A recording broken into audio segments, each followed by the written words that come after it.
What's up, guys? So this is a website I built in 1 week and it won 500 in a web design competition. Alright, so before I give an overview of what the challenge is about, let me quickly walk you through the sections that I currently have. So we have the hero section, which is nice. We have the featured section, which have this nice over effect. Also have like a services section, which has this nice transition as well, and nice overstate. I also have some stats here, and we have some bento grid stuff here, and a CTA and a footer. So CloudCannon and Astro, by the way, if you don't know what CloudCannon is, it's basically a headless CMS. So they both partnered up and ran a 1 week community challenge, and the challenge was basically to take their new Astro component starter and transform it into something with its own brand identity.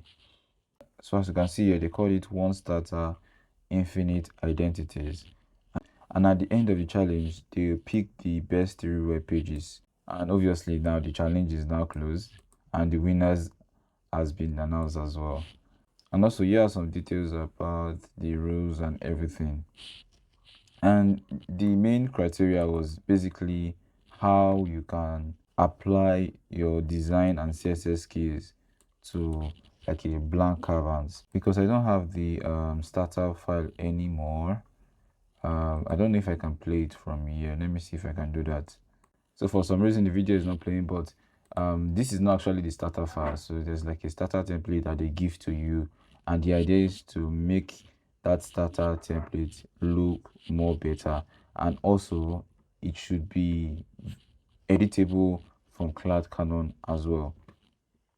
So what I did was I basically built 4 custom sections on top of their own starter templates that they have. So one of the custom sections I built was the featured project. So this section right here, as you can see, the layout is quite different and really nice. So if I go to the CloudCannon dashboard and I click on this one, so this is the featured project, and if I click on it, these are the sections that are inside the feature project. So each of these projects under the feature project are these ones right here, and they are editable directly. So I can choose to edit this, or I can come to a card right here and choose to edit that card and add an image or remove the image as well. So this is one of the sections I did. Another section I did was the services section. So this services section is this one right here. Let me just scroll there.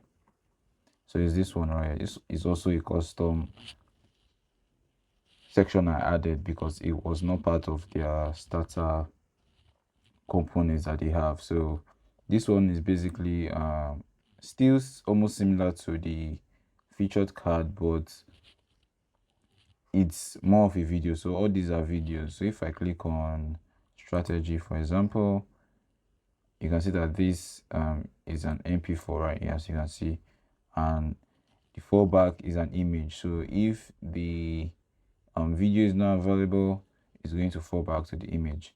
And how do I know that these are custom ones, or in case if you're having doubt about it?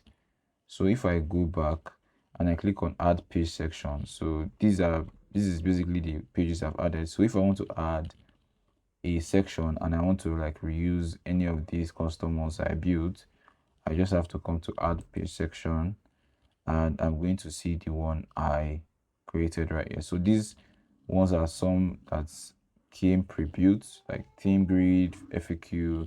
These are the ones they have. But for instance now, where is it? So services grid. So if I click on services grid and I click on select, you will see that that section would be added. So where is it? So you can see it's right here. So after the CTA, we are now seeing the services section again. I also did the same with this bento grid section right here. So all these sections are custom sections that I created on top of what they have. And I also made sure that they were easily editable from CloudCannon, because the one of the criteria for the challenge was they wanted to have like a smooth visual editing experience. So this was one of the things that really was kind of a pain, because it took me some time to understand how it works and how to make it easier for an editor to easily navigate and edit whatever they want. So basically, I just used some part of their own component and added mine. So it was a mixture of both. And again, if you are wondering, I just did that only on the landing page. So if I go to the white page, for example, it still uses their own custom component and all. Basically, I didn't touch these pages. So this accordion right here is a custom component.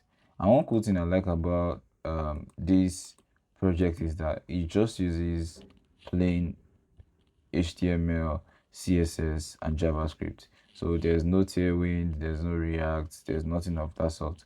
Then we'll still have a blog page, which I didn't touch as well. You can see these are custom components that they have.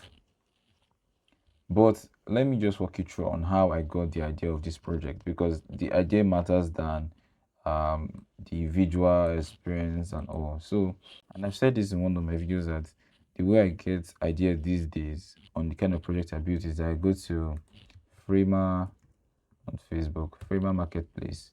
So I've used Framer for some time, even though I've not talked about it on this channel, but I've used Framer to build some projects.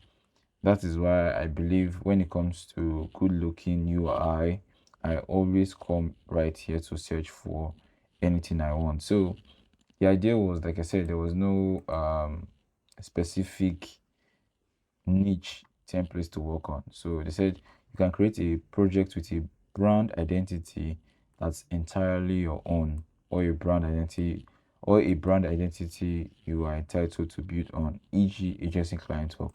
So what I did was that I went to Framer and I just searched for agency website. Yeah, funny enough, the one I even used is not right here. It's not showing right here, because there are nice ones right here. So I basically went through and I saw something similar to this. So I forgot the name. I think it was called Pumpkin something. Let me see if I can get that. Yeah, so this is it. So it's called Pumpkin Framer website. So as you can see, it's fairly similar to what I have here. So I had to like rebrand mine to something different. So called Kairos. As you can see, this is Pumpkin. I generated a logo for it, and also made some few tweaks. So I did add some things like the timing, screw, and some things right here. And I also didn't add some sections that they have. So I just took the important parts that they have right here. And this is one thing I hate about Framer websites. The scrolling aesthetics or behavior is horrible. Maybe it's because of my PC though, I don't know. But the important part I saw here was what I just took and added it right here. And I also added some sections on my own that was not here as well. So I just took some ideas, or I took an idea from this project and I turned it into my own. As you can see, this is how theirs is looking and this is how mine is looking. In terms of this section, I believe mine is much better. And when I submitted it, honestly, I didn't think it was good enough, because I wanted it to be much more better. And I almost even talked myself of thinking I had a chance of even winning at all. But I'm a Christian, and there's a scripture that says, God will never leave you nor forsake you. So I just submitted it, left it in the hands of God, and moved on. And I stopped overthinking the whole thing. And I believe I submitted the challenge 2 days before it ended. That's one thing I urge anyone that is doing any hackathon or any challenge per se.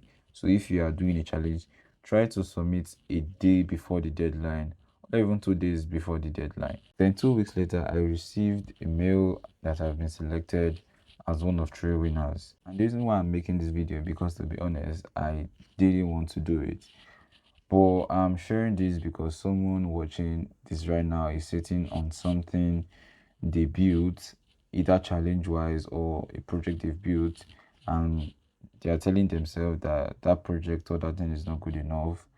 But I'm not telling you that anything you've built, challenge wise, hackathon wise, or is an idea of a project that you have, just put it out there, because you don't know what someone else sees in your work that you can't see yourself. And it just even brought me back to the first video I uploaded on this channel, which I didn't want to make, but the first video was really helpful for others, which gave me the boost to make the next video. And now we are here. Right, guys, so that's the size of the video, and I almost forgot to mention that this is my first official challenge that I did, and I'm glad it turned out well because I'll keep doing more of it. The link to the repo will be in the description, and please do well to like, share, and subscribe if you found the video helpful. See you on the next one.